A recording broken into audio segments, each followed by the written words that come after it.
Martes. Dalawang hinihinalang tulak ng iligal na droga sa Tarlac City. Patay sa shootout. Dahil sa paggamit ng iligal na droga, pulis arestado sa Dagupan City. At matinding trapiko dulot ng kinukumpuning tulay sa Lingayen, Pangasinan. Pero wisyo ang dulot sa mga motorista at estudyante.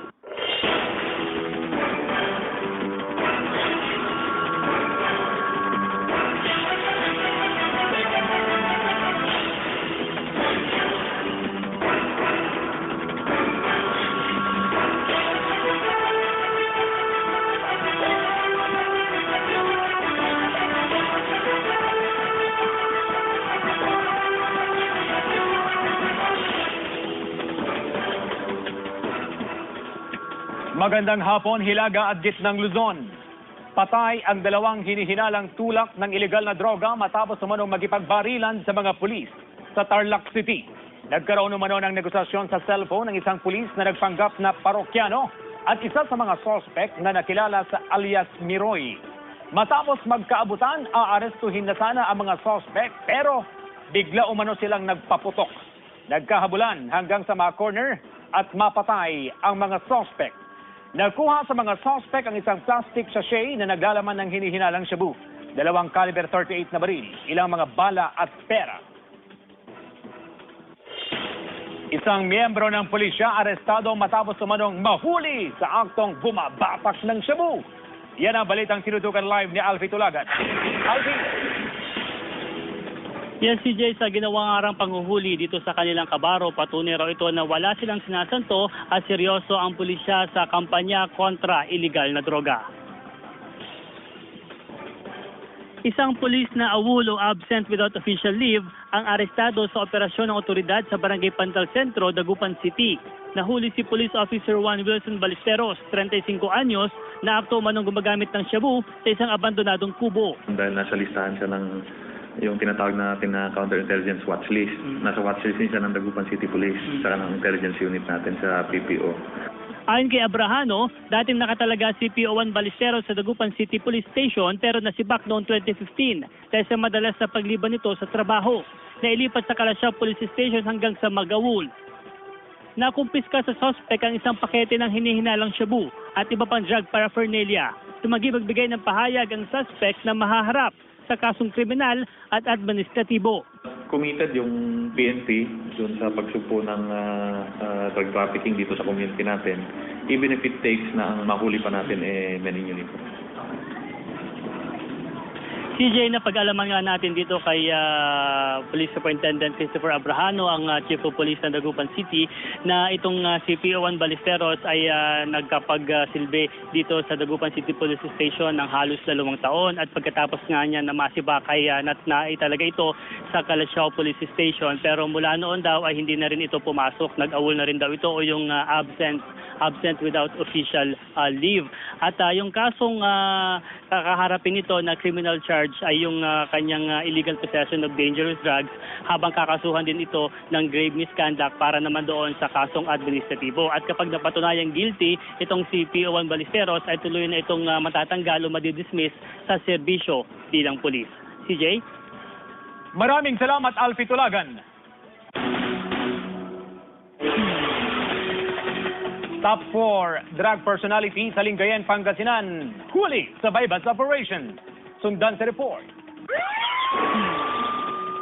Naaresto sa bypass operation ng pulisya at PDEA ang top 4 drug personality sa Lingayen, Pangasinan. 2 pakete ng hinihinalang shabu ang nakuha sa suspect na si Catherine Laurete. Na-recover din ang 500 peso marked money na ginamit sa operasyon. Ayon sa pulisya, mga tricycle driver umano ang parokyano ni Laurete. Hindi pa malinaw sa otoridad kung saan kinukuha ng suspect ang kanyang supply. Nasa drug SWAT list natin siya, nasa number 4. So talagang itong taong to is matagal na sa kalakaran ng pagbibenta ng iligal na droga.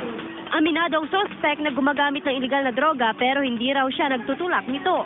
Paglabag sa Comprehensive Dangerous Drugs Act of 2002 ang isasampa laban kay Laurete. John Punsoy naghahatid ng Balitang Amyanan. Libo-libong libro para sa K-12 program ng DepEd, pinagkaloob ng Pangasinan Provincial Government sa ilang Schools Division Office sa Lalawigan. Good news sa TV Claire Lacanilaw. Libo-libong libro para sa K-12 program ang binigay ng Pangasinan Provincial Government sa ilang Schools Division Office sa Lalawigan. Layo nitong mapunan ng kakulangan ng libro o madagdagan ng bilang ng mga libro para sa mga mag-aaral. Isa-isang tinanggap ng mga Schools Division Superintendent at iba pang opisyal ng kada division ang mga libro. Ayon sa DepEd, nakabase lahat ng instructional materials at learning materials sa K-12 program ng ahensya. And all the learning materials given to us today are all aligned to the subjects in the grade 11 K-12.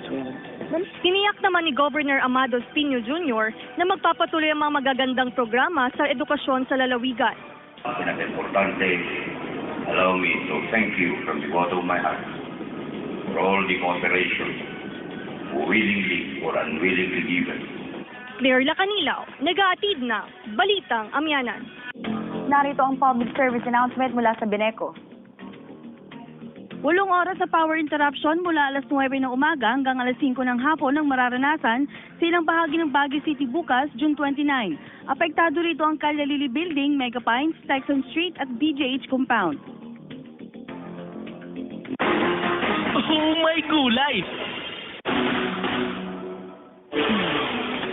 Patay ang 43 anyos na magsasaka matapos malunod sa ilog sa Barangay Bayawas, Urdaneta City, Pangasinan. Sa investigasyon ng pulisya, inaayos umano ng biktimang si Renante Sagun ang daluyan ng tubig sa kanyang palayan ng aksidenteng madulas sa ilog. Sinubukan pa siyang iligtas ng kanyang mga kaanak pero isinangay ito ng malakas na agos. Agad nagsagawa ng retrieval operation ang PDRRMO Wazar. Na-recover ang bangkay ng biktima matapos ang 29 na oras. Pero definitely walang fault yun. Wala po dahil sabi ko mismo ng mga, kasi nagpapatanim siya. Sabi ng mga nagtatrabaho doon, kita nila talaga na nadulas. Dahil sa umano'y hindi pagpapautang, 65 anyos na lola, patay matapos saksakin sa leeg. Jasmine Gabriel, pasok. Patay ang 65 anyos na lola matapos itong saksakin sa leeg ng 18 anyos na dalaga sa Urdaneta City, Pangasinan. Sa investigasyon ng pulisya, naglalakad umano malapit sa kanyang tindahan ng biktimang si Virginia Galio nang lapitan ng suspect na si Heidi Israel at nagdeklara ng hold up. Nanlaban naman ang biktima kaya sinaksak sa leeg. Inagaw ngayon yung bag, then eventually sinaksak niya dahil ayaw nga ibigay ng matanda. Naaresto ang suspect sa manhunt operation. Tumanggi magbigay ng pahayag ang suspect. Pero ayon sa lolo ng suspect, nagawa umano ng kanyang apo ang krimen matapos umanong hindi magpautang ang biktima. Parang masakit sa damdamin yung daw yung umutang ako na hindi nagbigay yung parang mababaw na dahilan yun naman. Nahaharap sa kasong robbery with homicide ang suspect. Jasmine Gabriel, naghahatid ng Balitang Amyanan. Sugatan ng isang OFW matapos pagbabarilin sa Barangay Kuliling, San Carlos City, Pangasinan. Pauwi na sana ang 43 anyos na si Leandro Castillo nang bigla siyang barilin sa likod nang hindi pa nakikilalang suspect na sakay ng motorsiklo. Naguwan sa crime scene ang 4 na basyo ng bala ng isang caliber 45. Kasalukuyang nagpapadaling sa ospital ang biktima. Patuloy pa rin ang investigasyon tungkol sa pagkakakilanlan ng suspect at kung ano ang motibo sa krimen. Dahil sa ginagawang tulay sa Lingayen, Pangasinan, matinding trapiko ang dulot nito sa mga motorista. Ang ilang pasahero, partikular ang mga estudyante, minabuti na lang maglakad kaysa maghintay sa mabagal na usad ng mga sasakyan. May live report si Joan Ponsoy. Joan? CJ, tumaon nga na pagbabalik eskwela, kaya naman lalong nararamdaman itong mabigat na daloy ng trapiko dito nga sa Barangay Baay at Poblasyon sa Lingayen kung saan may ginagawang tulay. Hindi makausad ang mga sasakyan na ito dahil sa traffic na dulot ng ginagawang bagong San Jose Bridge sa Barangay Baay, Lingayen, Pangasinan. Hindi lamang motorista apektado sa traffic, mas naperwisyo umano ang mga estudyanteng papasok sa eskwela kanina umaga. Sa larawang ito, napilitang bumaba ng sasakyan at naglakad na lamang ang mga estudyante para habulin ang oras ng kanilang klase. Mga bata, parating late. Kasi ang tagal eh. Dapat overtime lagi yan. Ino-overtime man yan pa. Dahil kung nandiyan lang nakatiwang wala yan. Bahagi ng Phase 2 ng proyekto ang tinatrabaho ngayon ng DPWH Pangasinan 2nd Engineering District. Kasalukuyang ginagawang approaches o extension ng tulay. Ngayon lang itinuloy ang proyekto matapos umanong magkaroon ng problema sa right of way. Inintindi namin na pumayag siya at nabayaran na, pumayag din na. Ay ngayon, itinutuloy namin.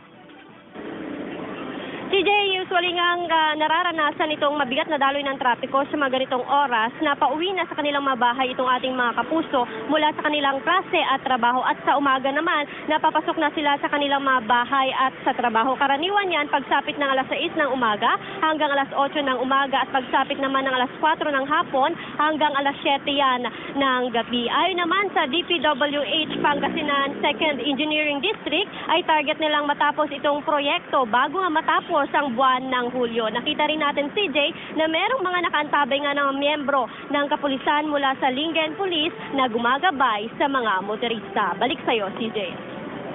Maraming salamat, Joan Ponsoy. Mas tumaas. Mahigpit na pagpapadupad ng curfew ordinance at iba pang ordinansa kontra kriminalidad, iginiit ng mga opisyal ng lokal na pamahalaan sa Dagupan City. Nagbabalik live si Alfie Tulagan. Alfie.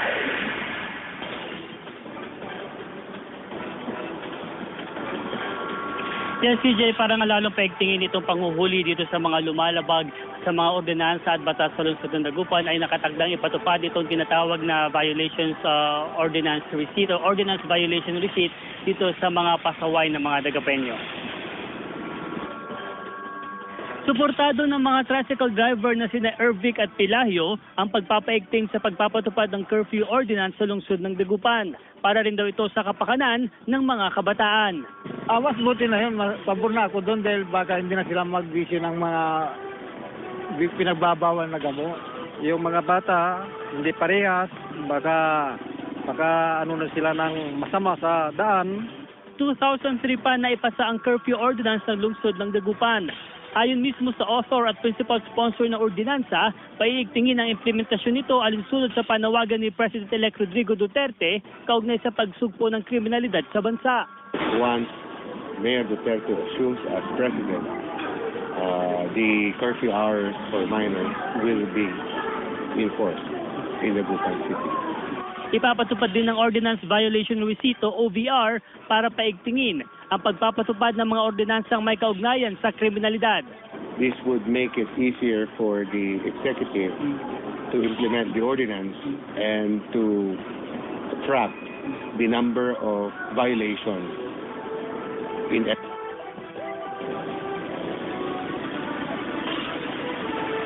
CJ, kung ipapatupad itong ordinance violation receipt, isa lamang yung curfew ordinance doon sa mga magiging saklaw o sakop ng ipapatupad ng ordinansang ito. Yung curfew ordinance kasi, CJ, kahit 2003 pa ito, ay pwede pa naman nilang i-apply ito kasi may mga ilang barangay daw na talagang tumatalima dito sa ordinansang ito. At ang gagawin daw ng City of Dagupan, lalo na itong city administration, ay magpapakalat daw sila ng mga tarpaulin para nga muling paalalahanan dito sa pagpapatupad ng curfew ordinance. At tinipon na rin itong mga barangay, mga barangay officials dito sa lungsod ng Dagupan para nga muling pagbigyan sila ng kaalaman dito nga sa ipapatupad na curfew ordinance. Ang kanilang plano nga ay yung mga bata nga, yung mga minor de edad na 18 below na mula doon sa alas 10 ng gabi hanggang alas 4 ng madaling araw ay hindi na dapat ito lumalabas o pag-alagala dito sa lungsod ng Dagupan sa mga 10 oras, sa mga gabing, sa mga nabanggit ka natin mga oras. At yan daw yung aasahan din, alinsunod yan doon sa mandato nga na nais na mangyari ng bagong administrasyon ni President-elect Rodrigo Duterte. CJ? Maraming salamat, Alfie Tulagan. 5 kataong umano'y sangkot sa iligal na droga, huli sa magkakahiwalay na operasyon sa Dagupan City. Nagbabalik sa report si Alfie Tulagan. 5 5 mga sangkot sa illegal na droga ang inaresto sa magkakahiwalay na operasyon ng Dagupan City Police. Nahuling gumagamit ng illegal na droga sina Roger Ramirez, Eric Ben Abad at ang kasama nilang babaeng si Ricalyn Calianta sa loob ng isang paupahang kwarto. Tinawag nung concerned citizen dun sa hotline natin na allegedly meron ng ongoing pag session dun sa Albert Lodge na aktuhan yung mga suspect natin na gumagamit ng drugs. Na-recover sa mga suspect ang ilang pakete ng shabu at mga drug paraphernalia. Nahuli naman sa Oplan City si Elmer Cardona sa barangay Pugo Chico. By transaction daw ang suspect sa isang lalaking nakatakbo matapos silang sitahin ng mga otoridad. Arestado rin ang isang snatcher ng cellphone matapos magsisigaw ang babaeng biktima. Nakita ito ng mga pulis sa lugar at hinabol hanggang mahuli ang suspect. Ng Kapkapan, nahulihan ng suspect ang 2 pakete ng hinihinalang shabu, 3 bala ng baril at patalim. Tumanggi magbigay ng pahayag ang mga suspect na mahaharap sa kaukulang kaso. Alfie Tulagan naghahatid ng balitang amyanan. Balitang droga pa rin, magkasunod na inaresto ng pinagsanib na pwersa ng PIDEA, Bangued Police at Intelligence Branch ng Abra PPO ang 3 drug personalities sa Bangued Abra.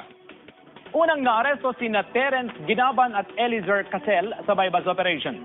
Na-recover ang 2 sachet ng hinihinalang shabu sa mismong wallet ni Casel, habang nakuha naman kay Ginaban ang isang pakete ng hinihinalang shabu at smart money.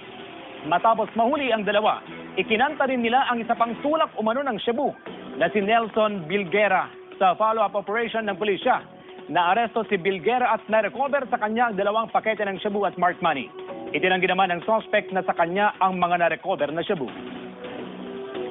Sanumpanan sa kanilang tungkulin ang mga nagwaginong eleksyon na kasapi ng Team BSL sa Dagupan City.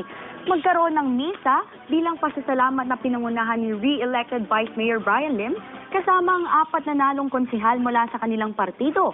Pinangunahan ni Senator Cynthia Villar ang oath-taking ceremony. Sa June 30, nakatakda namang manumpa ang mga nanalo mula sa kampo ni re-elected Mayor Belen Fernandez.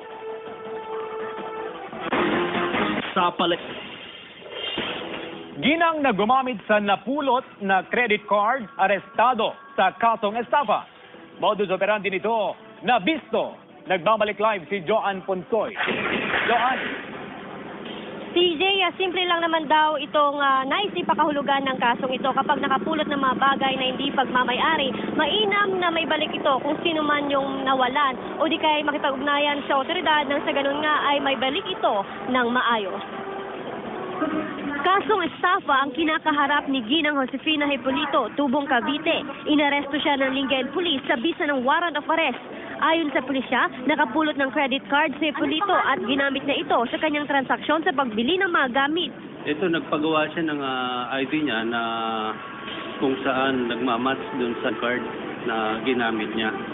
Aabot raw sa 200,000 pesos ang halaga na nagamit ni Hipolito mula sa credit card. Inaalam pa ng otoridad kung paano niya nalaman ang personal identification number ng credit card. Ito na nag-report siya na nawala ng gamit, so napanout niya na lang nagamit na. Nagawi lamang sa Lingayen ang akusado para sa burol ng kaanak. Kung nanay ng dati kong asawa.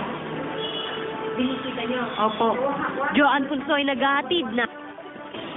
CJ, sa mga kapuso nga nating nakaranas o di kaya nakakaranas ng ganitong klaseng insidente na nawala ng mga ATM o di kaya credit card, prioridad pa rin nilang gawin ay makipag-ugnayan sa kanilang mga bangko kung saan associated o connected itong kanilang mga accounts. Nang sa ganun nga ay ma-deactivate itong kanilang account o di kaya ay mabigyan ng security features itong kanilang account. Kabilang nga rin sa inimbestigahan ng pulisya itong mga kasamahan ng suspect sa kanyang mga naging transaksyon. Balik sa iyo, CJ. Maraming salamat, Joan Ponsoy.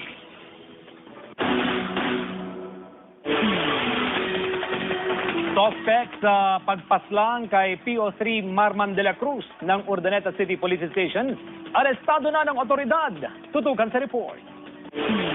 Naaresto ng Binong Special Investigation Task Group ang umano'y gunman sa pamamaslang kay PO3 Marman de la Cruz, miyembro ng Urdaneta City Police Station. Tinukoy umano ito ng 17 anyos na sibilyan na kasama ni PO3 Marman noong mangyari ang aksidente. Ayon sa pulisya, namukhaan ng nakaligtas na biktima ang umano'y gunman na si Ronaldo Estevez. Kasi bago yung nangyari yung insidente, nadaanan nila yung ating mga suspect na nakapark doon sa gilid ng highway. So kilala rin kasi ng ating witness personally yung suspect. Itinanggi ng suspect ang aligasyon. Kilala ko po, kamag-anak ko po.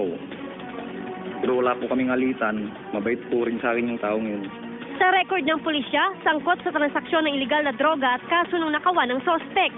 Hindi rin sinasantabi ng PNP ang anggulo na may kaugnayan ng krimen sa mga naging operasyon ng biktima kontra sa iligal na droga. Tinutugis ng pulisya ang dalaw pang kasama ng suspect. Patuloy ang panawagan ng hustisya ng mga kaanak ni PO3 de la Cruz. Napakalalim ng kaso niya para ordinaryong tao lang ang gagawa. Kasi yung style ng pag-ambush sa kanya, hindi trabaho ng baguhan yun. Trabaho ng professional, yun. Joan Punsoy naghahatid ng Balitang Amyanan. Nasira ang pasilidad ng irigasyon sa Asingan, Pangasinan, perwisyo at pangamba ang hatid nito sa mga residente. Sundan sa ulat ni Claire Lacanilaw. Halos labunin na ng rumaragasang tubig ang bahaging ito ng irigasyon sa Barangay Tuboy, Asingan, Pangasinan. Unti-unti kasing lumalambot ang lupa na humantong sa pagkatumba ng mga puno sa bakuran na magsasakang si Arturo Ines. Ayon kay Ines, halos ma-wash out na ang kanyang sakahan dahil sa bahang idinulot ng nasirang pasilidad ng irigasyon sa kanilang barangay. Ma'am, itong patubig dito, ma'am, nasira yung kick gate. Kaya hindi maitaas yung kick gate, kaya sinusubukan mga magsasaka na i-block para maiangat, pero hindi po maiangat dahil nasira na po yung pagkabitan ng kick gate. Dahil dito isang linggo ng lubog sa baha ang mga residente sa lugar. Nababahala na raw sila sa epekto ng pagtaas pa ng tubig sa kanilang mga kabahayan. Dumi, tsaka yung sakit, tsaka mahirap, lalo na pag pumasok sa bahay. Ganyan na lang ang buhay namin. Base sa text message na ipinadala sa GMA News ng pinuno ng MDRRMO, ininspeksyon na raw ng Municipal Engineering Office ang nasirang pasilidad ng irigasyon. Kailangan daw na makipag-ugnayan sa pamunuan ng NIA para maresolba ang problema. Kami po ay nanawagan sa ahensya ng gobyerno na dapat magawa ng solusyon na habang wala pa ang kalamidad po, ma'am. Claire Lacanilaw, nag-aatid ng Balitang Amyanan. Ilang mangingisda sa Lawag City, Ilocos Norte ang nangahas pumalaot pero agad ding bumalik dahil sa sama ng panahon. Madaling araw umano sila pumalaot pero hindi rin nagtagal dahil malakas daw ang hangin at malalaki ang alon. Dahil dito apektado ang kanilang huli. Sapat lang umano itong pananghalian kaya problema nila ang kakainin sa mga susunod na araw. Noong isang araw umano nag-umpisang lumakas ang hangin at ang pabugso-bugsong buhos ng ulan. Traffic update na tayo mga kapuso. Nagbabalik live si Joan Punsoy. Joan, kumusta dyan? CJ, hanggang sa mga oras ng ito ay nananatiling hassle itong lagay ng trapiko dito nga sa may Lingayen. Partikular na yan itong Barangay Poblasyon at Barangay Baay. Dito sa area kung saan tayo nakatayo ngayon, ito yung Barangay Poblasyon. At kung mapapansin natin CJ, ay nakalinya pa rin itong mga sasakyan doon sa may stretch nga ng Barangay Poblasyon. At nakikita natin na mayroong nga nakabantay na mga miyembro ng kapulisan na gumagabay sa mga motorista. Half lane lang kasi ang pinapatupad ngayon dito nga sa Barangay Poblasyon. Ganun din sa may stretch ng Barangay Baay. Nasa boundary area kasi itong San Jose Bridge.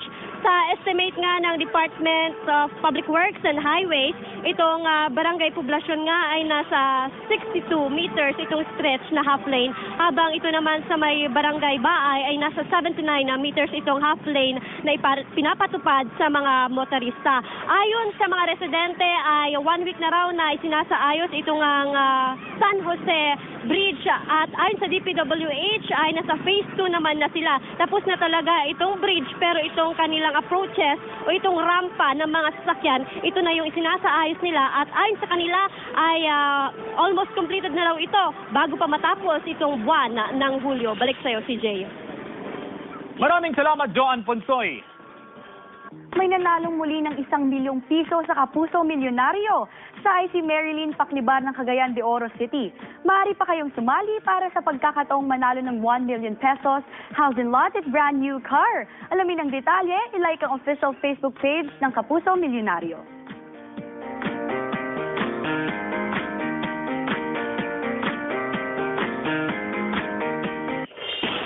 At yan ang mga balitang hatid ng tropa ng katotohanan. Maraming salamat sa inyong pagtitiwala.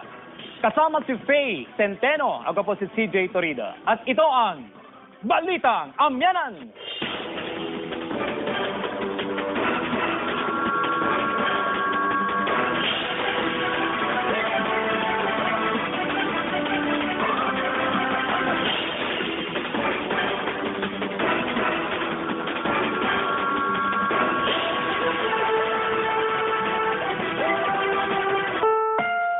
Tubong Cavite. Inaresto siya ng Lingayen Police sa bisa ng warrant of arrest. Ayon sa pulisya, nakapulot ng credit card si Polito at ginamit na ito sa kanyang transaksyon sa pagbili ng mga gamit. Ito, nagpagawa siya ng ID niya na kung saan nagmamatch dun sa card na ginamit niya. Aabot raw sa 200,000 pesos ang halaga na nagamit ni Hipolito mula sa credit card. Inaalam pa ng otoridad kung paano niya nalaman ang personal identification number ng credit card. Ito na nag-report siya na nawalan ng gamit, so napanout niya na lang nagamit na. Nagawi lamang sa Lingayen ang akusado para sa burol ng kaanak. Kung nanay ng dati kong asawa, binisita niyo? Opo. Joan Punsoy naghahatid na. TJ, sa mga kapuso nga nating nakaranas o di kaya ay nakakaranas ng ganitong klaseng insidente na nawala ng mga ATM o di kaya ay credit card, prioridad pa rin nilang gawin ay makipag-ugnayan sa kanilang mga bangko kung saan associated o connected itong kanilang mga accounts nang sa ganun nga ay ma-deactivate itong kanilang account o di kaya ay mabigyan ng security features itong kanilang account. Kabilang nga rin sa inimbestigahan ng pulisya itong mga kasamahan ng suspect sa kanyang mga naging transaksyon. Balik sa'yo, CJ. Maraming salamat, Joan Ponsoy.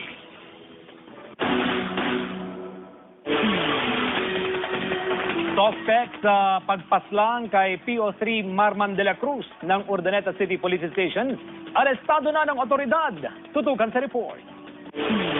Naaresto ng Binong Special Investigation Task Group ang umano'y gunman sa pamamaslang kay PO3 Marman de la Cruz, miyembro ng Urdaneta City Police Station. Tinukoy umano ito ng 17 anyos na sibilyan na kasama ni PO3 Marman noong mangyari ang aksidente. Ayon sa pulisya, namukhaan ng nakaligtas na biktima ang umano'y gunman na si Ronaldo Estevez. Kasi bago yung nangyari yung insidente, nadaanan nila yung ating mga suspect na nakapark doon sa gilid ng highway. So kilala rin kasi ng ating witness personally yung suspect. Itinanggi ng suspect ang aligasyon. Bilala ko po, kamag-anak ko po. Pero wala po kaming alitan. Mabait po rin sa akin yung taong yun. Sa record ng pulisya, sangkot sa transaksyon ng iligal na droga at kaso ng nakawan ng suspect. Hindi rin sinasantabi ng PNP ang anggulo na may kaugnayan ng krimen sa mga naging operasyon ng biktima kontra sa iligal na droga. Tinutugis ng pulisya ang dalaw pang kasama ng suspect. Patuloy ang panawagan ng hustisya ng mga kaanak ni PO3 de la Cruz. Napakalalim ng kaso niya para ordinaryong tao lang ang gagawa. Kasi yung style ng pag-ambush sa kanya, hindi trabaho ng baguhan yun. Trabaho ng professional, yun. Joan Punsoy naghahatid ng Balitang Amyanan. Nasira ang pasilidad ng irigasyon sa Asinggan, Pangasinan, perwisyo at pangamba ang hatid nito sa mga residente. Sundan sa ulat ni Claire Lacanilaw. Halos labunin na ng rumaragasang tubig ang bahaging ito ng irigasyon sa Barangay Tuboy, Asinggan, Pangasinan. Unti-unti kasing lumalambot ang lupa na humantong sa pagkatumba ng mga puno sa bakuran na magsasakang si Arturo Ines. Ayon kay Ines, halos ma-wash out na ang kanyang sakahan dahil sa bahang idinulot ng nasirang pasilidad ng irigasyon sa kanilang barangay. Ma'am, itong patubig dito, ma'am, nasira yung kick gate. Kaya hindi maitaas yung kick gate, kaya sinusubukan mga magsasaka na i-block para maiangat, pero hindi po maiangat dahil nasira na po yung pagkabitan ng kick gate. Dahil dito isang linggo ng lubog sa baha ang mga residente sa lugar. Nababahala na raw sila sa epekto ng pagtaas pa ng tubig sa kanilang mga kabahayan. Dumi, tsaka yung sakit, tsaka mahirap, lalo na pag pumasok sa bahay. Ganyan na lang ang buhay namin. Base sa text message na ipinadala sa GMA News ng pinuno ng MDRRMO, ininspeksyon na raw ng Municipal Engineering Office ang nasirang pasilidad ng irigasyon. Kailangan daw na makipag-ugnayan sa pamunuan. CJ, kung ipapatupad itong ordinance violation receipt, isa lamang yung curfew ordinance doon sa mga magiging saklaw o sakop ng ipapatupad ng ordinansang ito. Yung curfew ordinance kasi CJ, kahit 2003 pa ito, ay pwede pa naman nilang i-apply ito kasi may mga ilang barangay daw na talagang tumatalima dito sa ordinansang ito. At ang gagawin daw ng City of Dagupan, lalo na itong city administration, ay magpapakalat daw sila ng mga tarpaulin para nga muling paalalahanan dito sa pagpapatupad ng curfew ordinance. At tinipon na rin itong mga barangay, yung mga barangay officials dito sa lungsod ng Dagupan para nga muling pagbigyan sila ng kaalaman dito nga sa ipapatupad na curfew ordinance. Ang kanilang plano nga ay yung mga bata nga, yung mga minor de edad na 18 below na mula doon sa alas 10 ng gabi hanggang alas 4 ng madaling araw ay hindi na dapat ito lumalabas o pag-alagala dito sa lungsod ng Dagupan sa mga 10 oras, sa mga gabing, sa mga nabanggit ka natin mga oras. At yan daw yung aasahan din, alinsunod yan doon sa mandato nga na nais na mangyari ng bagong administrasyon ni President-elect Rodrigo Duterte. CJ? Maraming salamat, Alfie Tulagan. 5 kataong umano'y sangkot sa iligal na droga, huli sa magkakahiwalay na operasyon sa Dagupan City.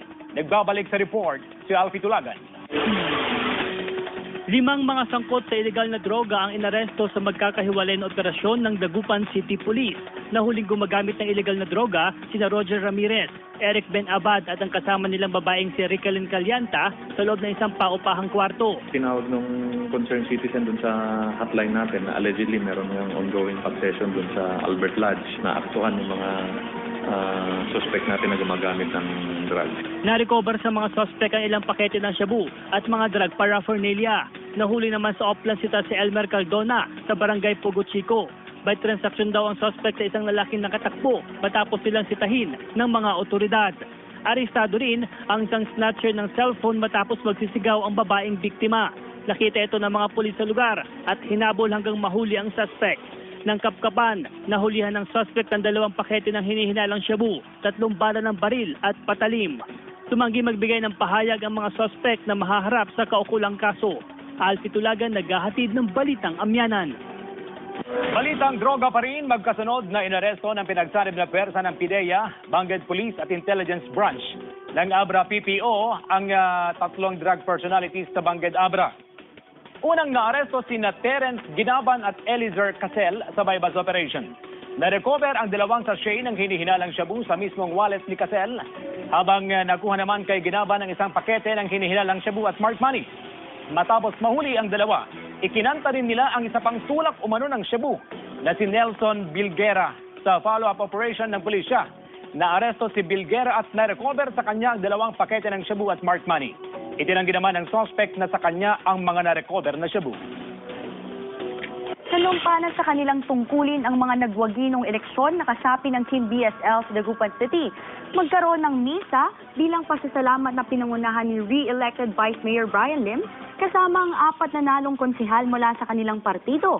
Pinangunahan ni Senator Cynthia Villar ang oath-taking ceremony. Sa June 30, nakatakda namang manumpa ang mga nanalo mula sa kampo ni re-elected Mayor Belen Fernandez.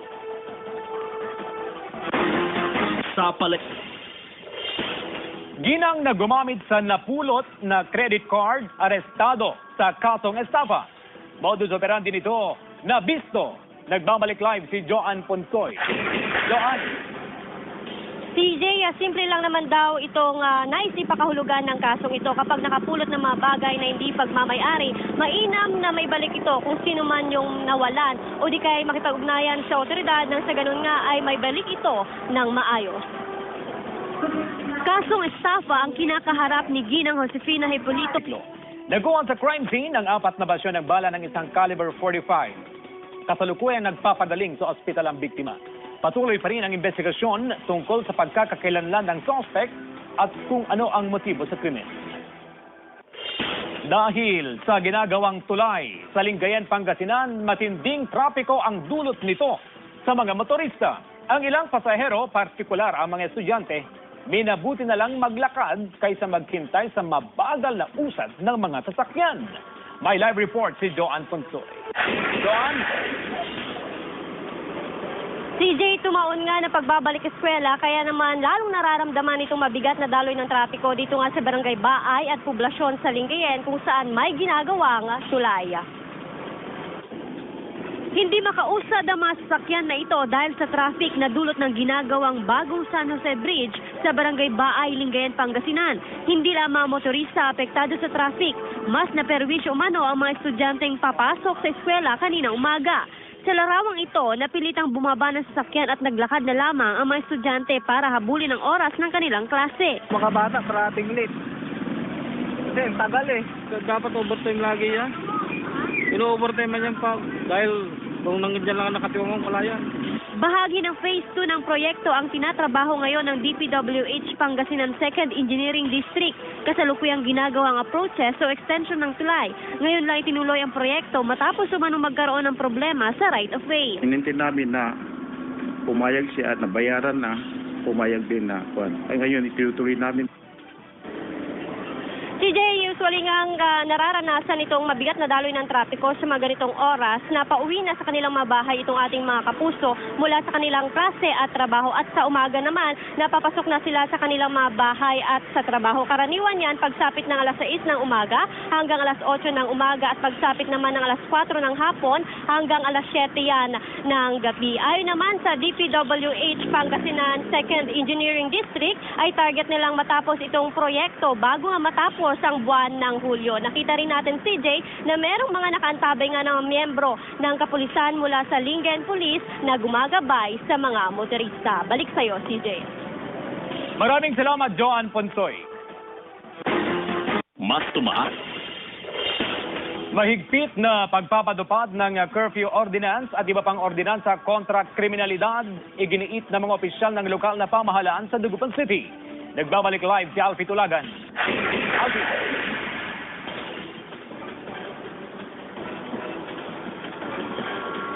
Yan, CJ, parang lalong paigtingin itong panghuhuli dito sa mga lumalabag sa mga ordinansa at batas sa lungsod ng Dagupan ay nakatagdang ipatupad itong tinatawag na violations ordinance receipt o ordinance violation receipt dito sa mga pasaway ng mga Dagapenyo.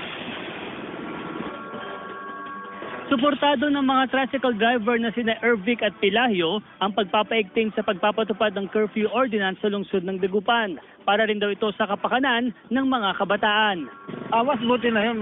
Pabor na ako doon dahil baka hindi na sila mag-issue ng mga pinagbabawal na gamot. Yung mga bata, hindi parehas. Baka ano na sila ng masama sa daan. 2003 pa na ipasa ang curfew ordinance ng lungsod ng Dagupan. Ayon mismo sa author at principal sponsor ng ordinansa, paiigtingin ang implementasyon nito alinsunod sa panawagan ni President-elect Rodrigo Duterte kaugnay sa pagsugpo ng kriminalidad sa bansa. Once Mayor Duterte assumes as president, the curfew hours for minors will be enforced in Dagupan City. Ipapatupad din ng Ordinance Violation Receipt o OVR para paigtingin ang pagpapatupad ng mga ordinansang may kaugnayan sa kriminalidad. This would make it easier for the executive to implement the ordinance and to track the number of violations in Martes. Dalawang hinihinalang tulak ng iligal na droga sa Tarlac City. Patay sa shootout. Dahil sa paggamit ng iligal na droga, pulis arestado sa Dagupan City. At matinding trapiko dulot ng kinukumpuning tulay sa Lingayen, Pangasinan. Perwisyo ang dulot sa mga motorista at estudyante.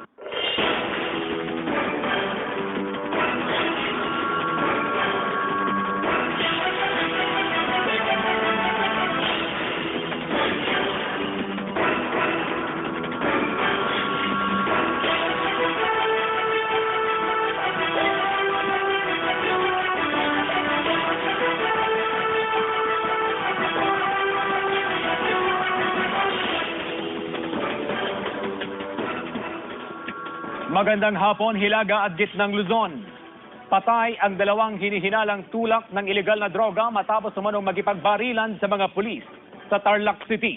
Nagkaroon umano ng negosasyon sa cellphone ng isang pulis na nagpanggap na parokyano at isa sa mga sospek na nakilala sa alias Miroy. Matapos magkaabutan, aarestuhin na sana ang mga sospek pero bigla umano silang nagpaputok. Nagkahabulan hanggang sa ma-corner at mapatay ang mga sospek. Nakuha sa mga sospek ang isang plastic sachet na naglalaman ng hinihinalang shabu, 2 caliber 38 na baril, ilang mga bala at pera. Isang miyembro ng pulisya arestado matapos umanong mahuli sa aktong bumabatak ng shabu. Yan ang balitang tinutukan live ni Alfie Tulagan. Alfie! Yes, CJ, sa ginawang arang panghuhuli dito sa kanilang kabaro, patunay raw ito na wala silang sinasanto at seryoso ang pulisya sa kampanya kontra iligal na droga. Isang pulis na awol o absent without official leave ang arestado sa operasyon ng otoridad sa Barangay Pantal Centro, Dagupan City. Nahuli si Police Officer Juan Wilson Ballesteros, 35 anyos, na akto manong gumagamit ng shabu sa isang abandonadong kubo. Dahil nasa listahan siya ng yung tinatawag natin na counterintelligence watch list. Nasa watch list din siya ng Dagupan City Police saka ng intelligence unit natin sa PPO.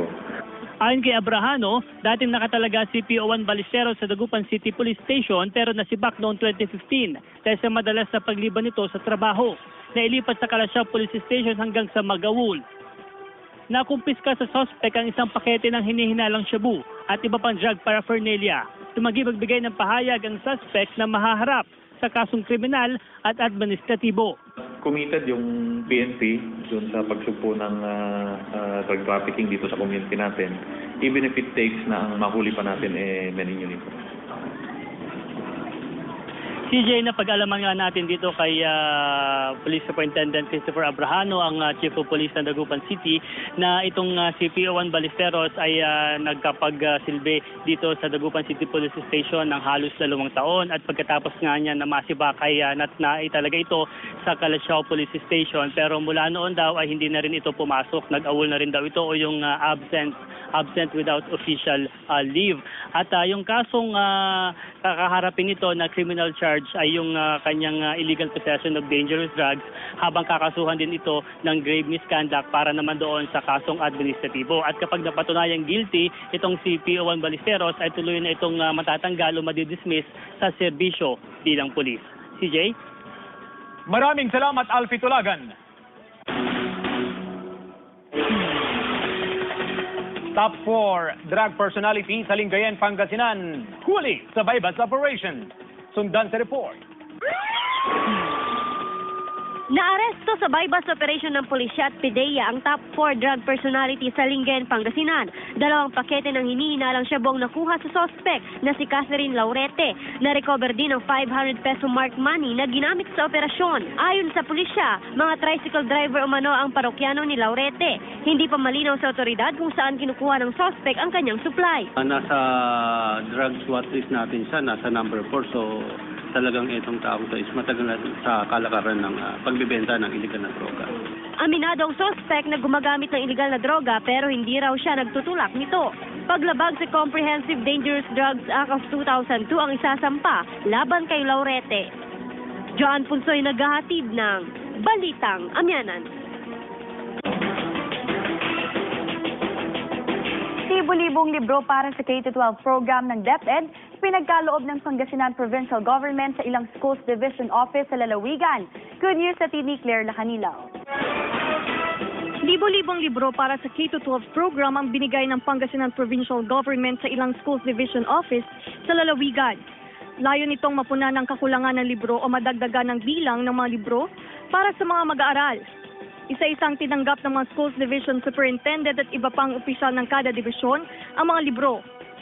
Ayon sa DepEd, nakabase lahat ng instructional materials at learning materials sa K-12 program ng ahensya. And all the learning materials given to us today are all aligned to the subjects in the grade 11 K-12.